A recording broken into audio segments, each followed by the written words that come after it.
We turn now to the Israel-Hamas war approaching its 5th month. Some hopeful news as an Israeli source tells ABC News that its mediators have agreed to a deal to bring some hostages home and establish a temporary ceasefire. No word yet whether Hamas will agree to the deal's parameters. Israel says about 100 hostages remain in Hamas captivity, and according to Gaza's Hamas-run health ministry, the death toll there is approaching 30,000. Joining us now from Tel Aviv is ABC foreign correspondent Tom Soufi Burridge. Tom, good to see you. We'll start with this question. What's the latest on the ground and a possible ceasefire deal? Hey, DeMarco. Yeah, I think there's an air of optimism on the ground here in Israel. Things appear to be moving in the right direction. We had talks involving U.S. officials in Paris on Friday. As a result of those talks, we got a framework, and an Israeli official, as you said, confirming to ABC News that they have accepted this framework. Now, that framework would mean a 6-week ceasefire, potentially 40 hostages being released. We're talking about the elderly, the sick, potentially female soldiers held by Hamas, but not male soldiers, Israeli soldiers being held by Hamas, and not the return of bodies of those hostages who have been sadly killed in captivity.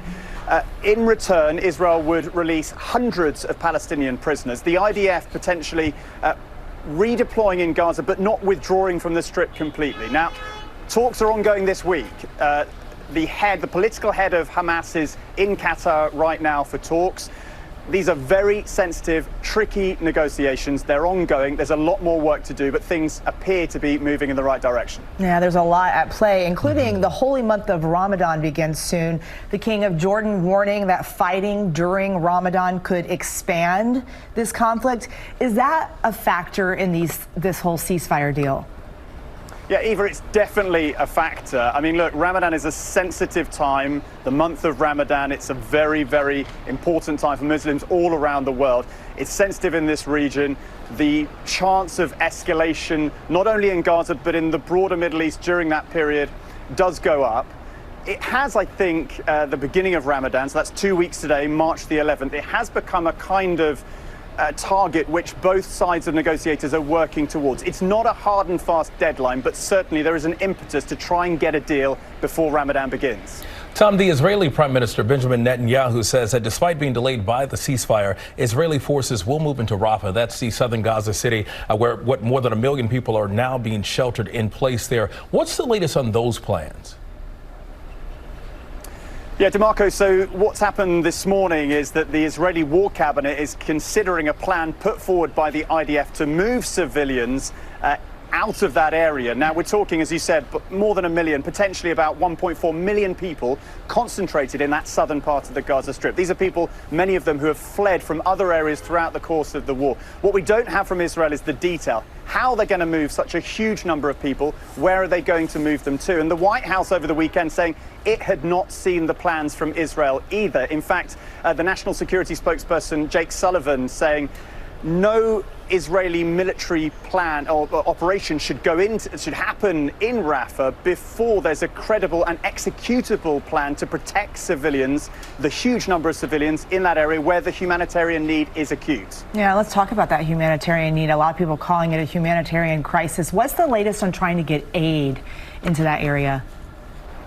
Well, Eva, again, there seems to be a sort of bit of a movement in the right direction on the issue of getting those aid trucks into the Gaza Strip. I mean, what's definitely been the case is that in the last few weeks, we have seen probably about 100 trucks a day on average, very roughly speaking. Israeli officials saying that yesterday there was an uptick, Palestinian officials disputing that. What's clear, though, is if you're talking about 100 trucks a day, that is way short of the UN's target of 500 trucks. I mean, the World Food Programme recently saying that 500 trucks, that if basically Gaza needs to be flooded with aid to mitigate and prevent a potential famine. And sadly, we're seeing more and more evidence of malnourished children inside Gaza right now. Again, like the need of food, the humanitarian situation, the lack of sanitation is just so acute inside that very small strip of land right now. So, you know, there's a massive impetus. It's linked to those talks, those negotiations for a deal, a ceasefire and the release of the hostages.